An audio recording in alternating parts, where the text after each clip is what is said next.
It's time you pack your bags and stop freeloading. My mother announced, raising her wine glass.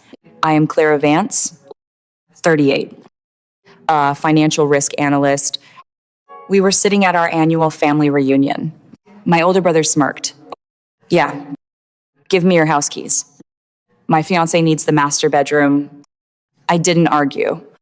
I didn't beg for my own room. I just reached into my purse and traced the heavy brass of my keychain.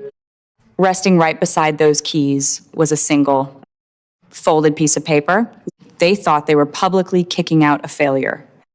They had no idea that in exactly 20 minutes, 32 relatives were going to watch the local sheriff escort them to the curb instead. This is that story. If your blood is boiling, just hearing that, you are not alone. Please take a second to like this video, subscribe, and comment where you are listening from and your local time. I promise I read every single one. Now, let me take you back to the morning this all started. 8 years ago, I stood at the counter of a local hardware store and watched a machine cut 2 extra sets of brass keys. I was 30 years old. I had just signed a 30-year mortgage on a 3-bedroom ranch. The smell of fresh paint still hung in the air. The extra keys were for my parents. My father had been forced into an early retirement, which was a polite family term for being fired.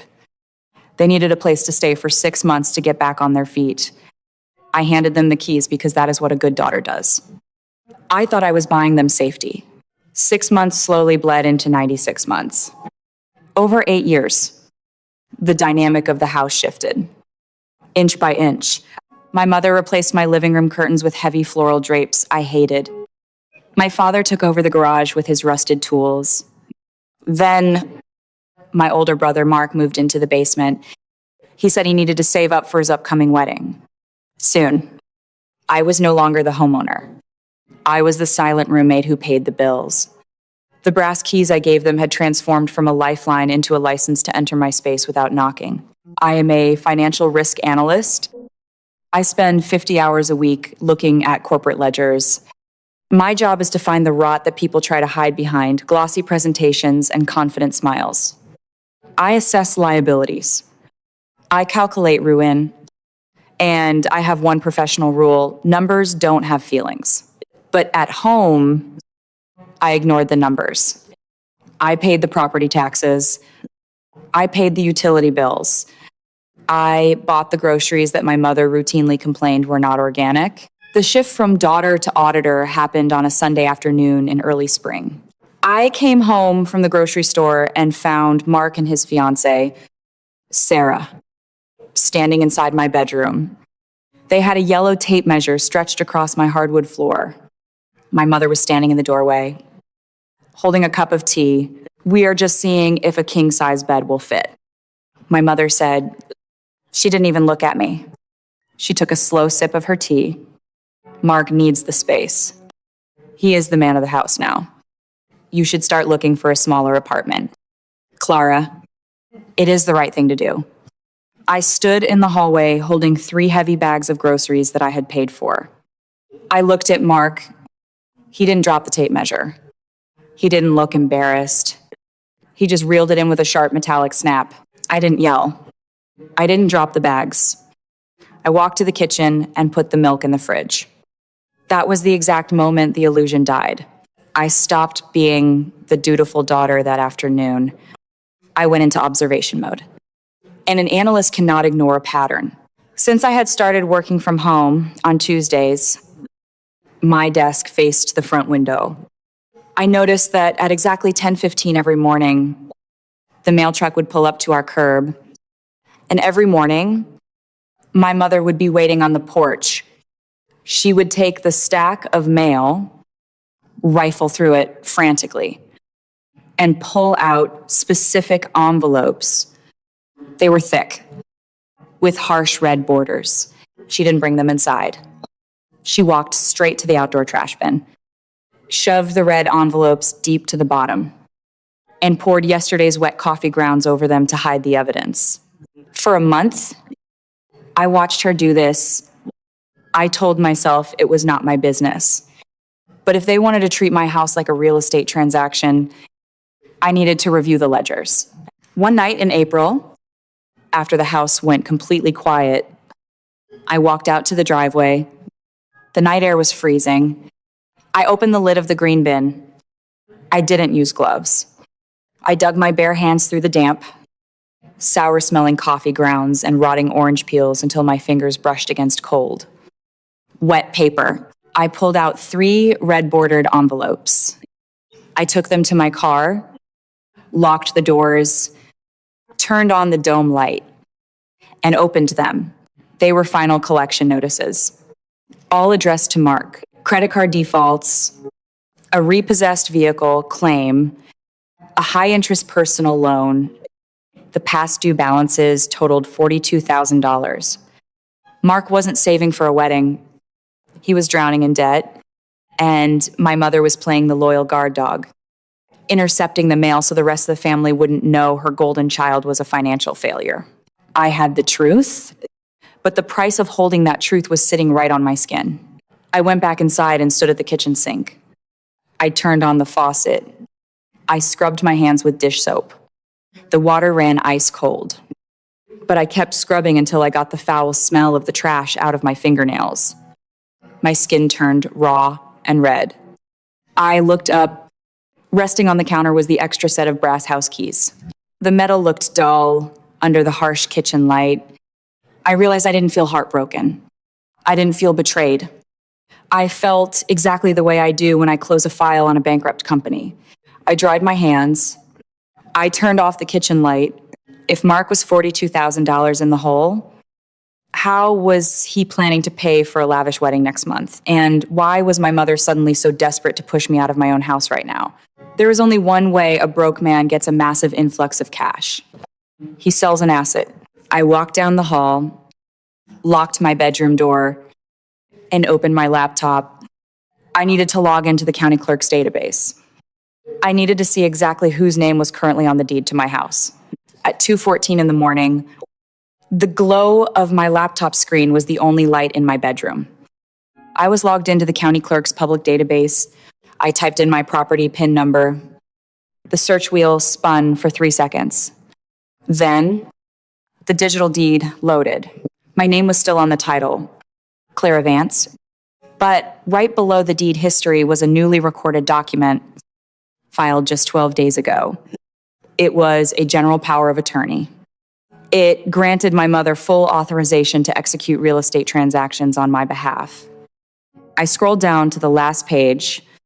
Staring back at me was my own signature in blue ink. It was a clumsy forgery.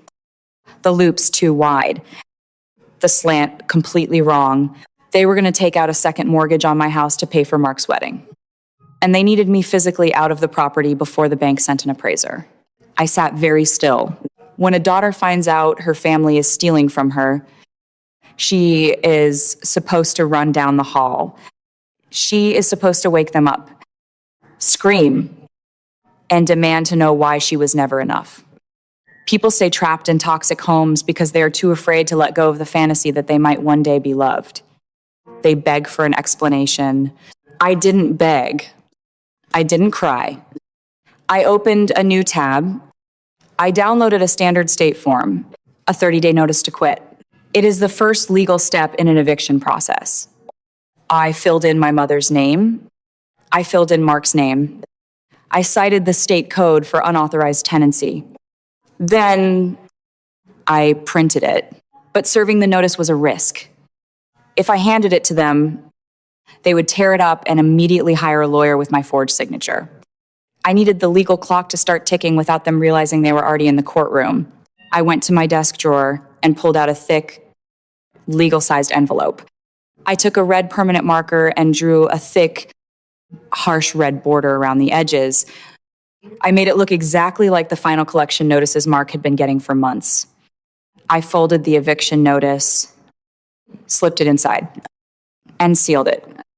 At 5 a.m, before anyone else was awake, I walked out to the curb and slid the red envelope directly into our mailbox, wedging it between 2 heavy supermarket catalogs.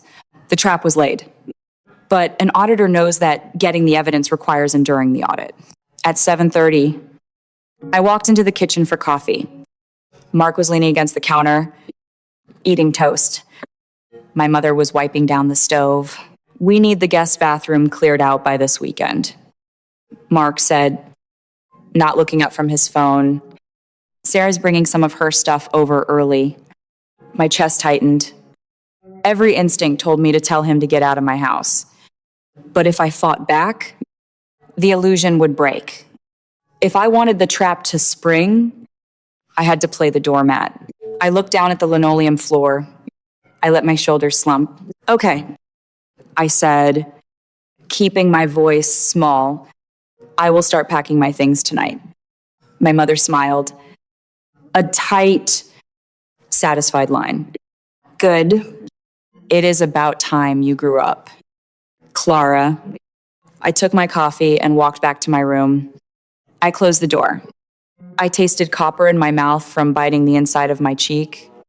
The humiliation burned, but it was the necessary price of admission. Now, I just needed my mother to do exactly what she did every morning.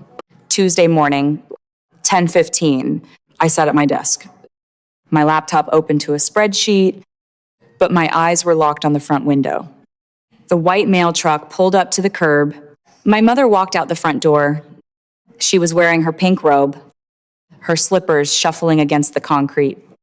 She opened the mailbox. She pulled out the stack of supermarket catalogs. And right there, nestled in the middle, was the thick envelope with the harsh red border. I held my breath. If she opened it, the game was over. She would see the eviction notice. She would know I knew. She stared at the red ink. Her jaw clenched. She didn't look at the return address. She didn't break the seal. She just crushed the envelope in her fist, walked directly to the green trash bin, and shoved it deep under a pile of wet coffee grounds. She slammed the lid shut and walked back inside, completely unaware that she had just legally accepted service of her own eviction. The countdown had officially started. 30 days. What followed was the longest month of my life. To survive it, I had to stop seeing them as my mother and brother. I stopped viewing them as blood relatives who had betrayed me. I reclassified them. They were tenants at will, and their lease was expiring, but they made me pay for every single day of that month. By day 12, Mark's fiance, Sarah, started coming over every afternoon. She brought paint swatches and laid them across my kitchen island. "We are going with eggshell white in the hallway," Sarah told me one evening as I was making dinner. She didn't ask. She informed me, "That will look nice." I said evenly. I stirred my pasta. By day 20, Mark walked into my bedroom without knocking. He was carrying 3 flat, unfolded cardboard boxes. He dropped them onto my bed. "You are moving too slow, Clara." He snapped. He walked over to my bookshelf, grabbed a stack of my hardcover finance books, and dumped them roughly into a box. The spines cracked. "You need to be out by the 28th. Mom is throwing a big family reunion dinner that night to celebrate Sarah officially moving in. I don't want your clutter in the background." He was throwing my things around my own house. My hands shook. I gripped the edge of my desk so hard my knuckles turned white, but I didn't stop him. I handed him the packing tape. "I will be ready," I said. Sarah walked into the room, linking her arm through Mark's. She looked at my desk. "By the way, Clara, I am going to need a set of house keys. Since I'll be coming and going to meet the decorators," I looked at Sarah. Then I looked at Mark. I reached into my pocket and pulled out my heavy brass keychain. The metal clinked in the quiet room. 8 years ago, I gave a set of these keys to my parents to keep them safe from the cold. Now, the woman replacing me was demanding her own set. I didn't hesitate. I detached a shiny brass key from the ring and placed it flat in Sarah's palm. Here, I said, use it well. She smiled. A victor claiming her spoils. She dropped it into her designer purse. To her, it was the key to her new kingdom. To May, it was a temporary access badge that was about to be permanently revoked. Day 29 arrived. Because my mother had thrown the red envelope into the trash, no one from my family filed a response with the county court. The 30-day window closed in absolute silence. At exactly 4 p.m, I received an email from the county clerk's automated system. I clicked the PDF attachment. It was a default judgment. The court had ruled in my favor. Attached to it was the final, devastating piece of paper. I had been waiting for a writ of possession, a court-ordered mandate for emergency removal. My mother was planning to host 32 relatives for a dinner party tomorrow night to humiliate me and publicly throw me out. They thought they had orchestrated the perfect execution. They didn't know I had just booked the executioner. I held the printed writ of possession in my hands. The black ink felt heavy. It was a court-ordered mandate for emergency removal. I picked up my phone. I dialed the county dispatcher. I requested a civil standby for an eviction. The operator asked for a time, Saturday evening. I said, 7:30. That was the exact time my mother planned to serve dessert to 32 of our relatives. People who hear this story always ask me the same question. How could I be so sure my mother would not open that envelope? They think I took a massive gamble. They think I got lucky. A risk analyst never relies on luck. When I drew that thick red border around my eviction notice, I was not just trying to make it look like junk mail. I was replicating the exact design of the final collection, notices Mark's creditors sent him every week. I had watched my mother stand by the mailbox every morning. I knew she was intercepting his debt collection letters to hide his financial ruin from the rest of the family. She did not throw my envelope away because she was too arrogant to read my mail. She threw it away because she was terrified it was another debt her golden child could not pay. She destroyed a legal court summons with her own 2 hands to protect him. I did not have to trick her. I just weaponized her own blatant favoritism. By fiercely protecting the son who drained her, she legally forfeited her right to defend herself against the daughter who funded her. But holding the winning hand does not exempt you from paying the final toll. On Friday afternoon, my mother ordered me to drive her to the premium butcher shop in town. We stood at the glass counter.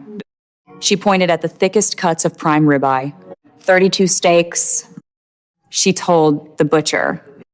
The total on the register flashed $415. She turned to me. She crossed her arms.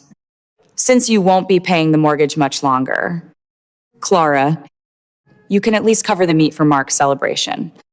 She smiled. It was a smile meant to shrink me. I didn't sigh. I didn't argue.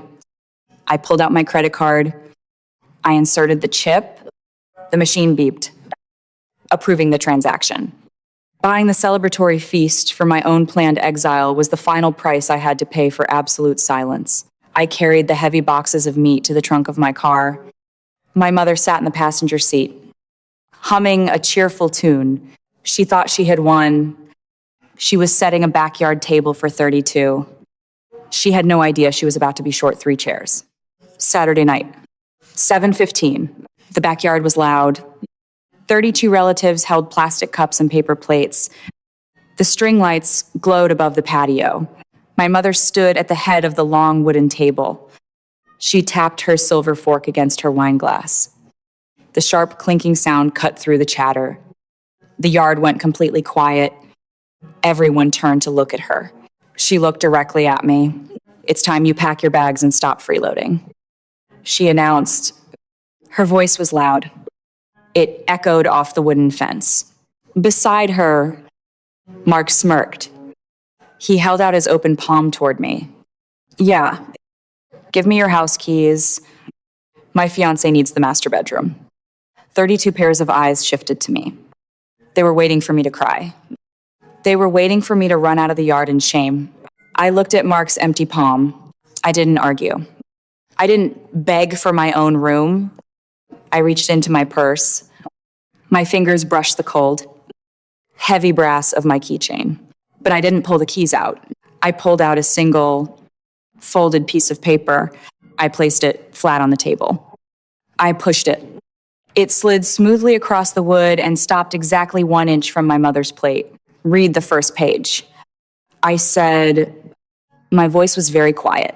My mother frowned. She unfolded it. Her eyes scanned the top of the document. It was the original property title. She saw my name, printed in bold, black ink. Her mouth opened. No sound came out. Then the wooden side gate creaked open. Heavy boots stepped onto the patio bricks. The crowd of relatives parted instantly. A county sheriff walked to the center of the yard. He did not smile. He did not look at the party decorations. He held a metal clipboard. I am looking for Mark, Linda, and Robert Vance. The sheriff said, his voice was flat. My mother took a step back. She bumped into the grill. The sheriff looked at them. I have a court-ordered writ of possession. You have 20 minutes to gather your personal belongings and vacate this property. The yard went dead silent. Nobody moved. Nobody breathed.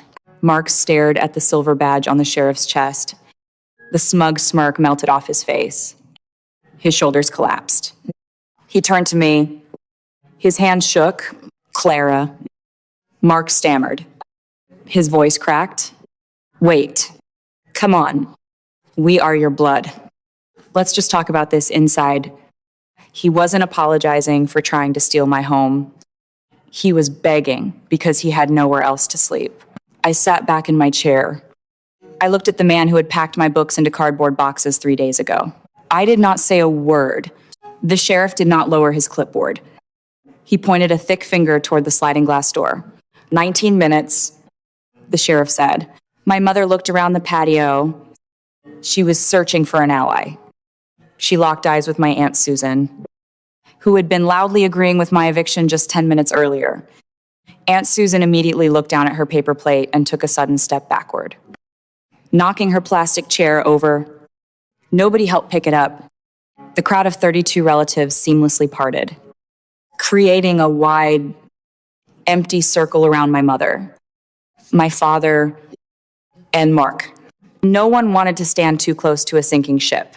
My father was the first to break. He dropped his cup, turned, and walked into the house. Mark followed. His shoulders hunched. My mother stood frozen for a long second. Then, she practically ran inside. The sheriff followed them in. I stayed at the table. I sat and listened to the sounds of a manufactured life being torn down. Heavy footsteps pounded against the hardwood floors. Cabinet doors slammed. I heard the distinct tearing of cardboard boxes being ripped open in a panic. It took exactly 18 minutes. The front door opened. 2 moving contractors, hired by the county, walked out carrying a massive, overstuffed floral armchair. It was the chair my mother had bought with my credit card 3 years ago.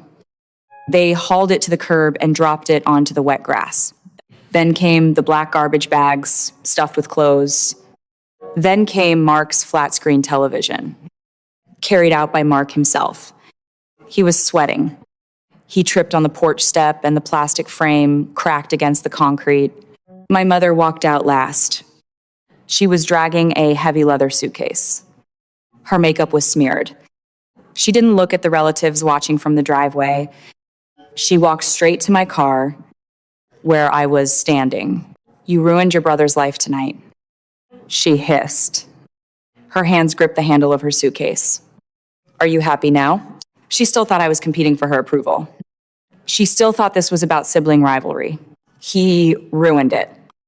I said, looking directly at her, you just paid the rush fee. I pointed toward the curb. The street sweeping starts at midnight. I suggest you call Sarah. The sheriff stepped off the porch. He pulled the heavy front door shut. The lock engaged with a loud, metallic click. They were outside. I was inside the property line. The transaction was complete. The yard cleared out fast. People who come for a celebration do not stick around to watch an execution. By 9 o'clock, the driveway was empty.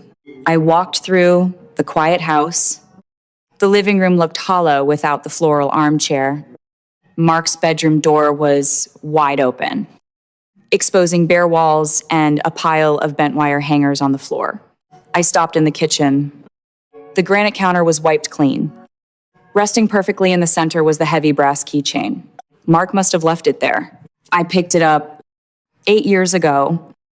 I had these keys cut at the hardware store because I thought providing shelter was the rent you paid to keep a family together. Tonight, I had used a legal mandate to evict the people I once brought groceries for. I had successfully turned my parents into unauthorized tenants. I was safe. I was secure. I was the sole owner of the property. I walked to the kitchen drawer. I took out a heavy pair of metal shears. I picked up the shared family phone plan, SIM card that I had just popped out of an old spare phone. My mother's number, Mark's number, my father's number. They were all tied to this small square of plastic. I placed the metal shears over the center of the SIM card. I pressed down hard. The plastic snapped. It was a sharp, brittle sound. I picked up the 2 broken halves. I didn't feel a rush of triumph. I didn't feel my heart break. I felt absolutely nothing. I opened the back door. I walked out to the metal storm drain by the patio. I dropped the broken pieces of the SIM card through the grate. I listened to them hit the stagnant water below. Then I looked down at the brass keychain in my left hand. I didn't put it in my pocket. I didn't hang it on the hook by the door. I tossed it onto the empty grass, where the floral chair had been. Gratitude is not a rent you can excuse for relatives. It is a door you must eventually lock from the outside.